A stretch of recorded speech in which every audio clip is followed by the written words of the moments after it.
प्रभाग क्रमांक 18 से हमारा पूरा पैनल हम प्रचार कर रहे हैं भारतीय जनता पार्टी की। हमारे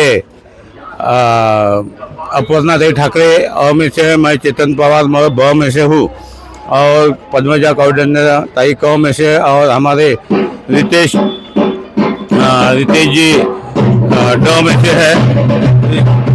हमारा पूरा पैनल प्रचार में लगा है और हमें बहुत ज़्यादा समर्थन मिल रहा है इस भाग में। इस पवार नगर की 3 गली और ये जो सोसाइटी है इस भाग में, मुझे यहाँ की समस्या हमने जान ली है और अवश्य भाजपा की गवर्नमेंट के माध्यम से आने वाले दिनों में हम समस्या सुलझाएंगे और हमारे चारों के चारों जो उम्मीदवार चुन के आएंगे और महापौर भाजपा का होगा।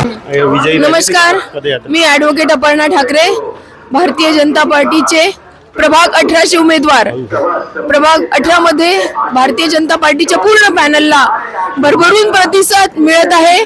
माझे हेच जनतेला आव्हान आहे की सगळ्यांनी आशीर्वाद रूपी मत देऊन आम्हाला पूर्ण पॅनलला भरघोस मतांनी निवडून द्यावे। भारतीय जनता पार्टीचा विजय असो। विजय कौंडिन्य कोकण मधून जनतेचा प्रचंड प्रतिसाद प्रभाग क्रमांक 18च्या पॅनलला मिळत आहे।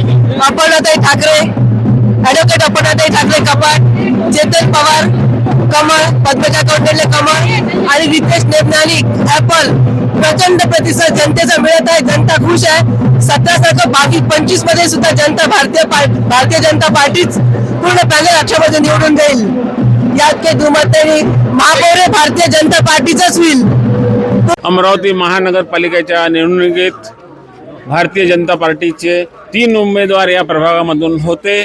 एक अर्पणा अमोल ठाकरे, दुसरे चेतन दशरथराव पवार, तिसरे पद्मजा विजय कौंडल्य आणि चौथे उमेदवार माझा मुलगा रितेश नानकराव नेमराणी यांची भर रात्री झाली। आमदार साहेब आपले राजेश भाऊ, सर्व राजेश भाऊ हे दोन्ही राजेश भाऊ पोटे साहेब यांच्या सर्वांच्या संमतीने बावनकुळे साहेबही होते आणि निश्चित रूपाने मी आता 3-4 दिवस रात्र एक करेल आणि 4ही उमेदवार एकसारखे बहुमताने निवडून येतील अशी मी तुमच्या प्रेसला खात्री देतो।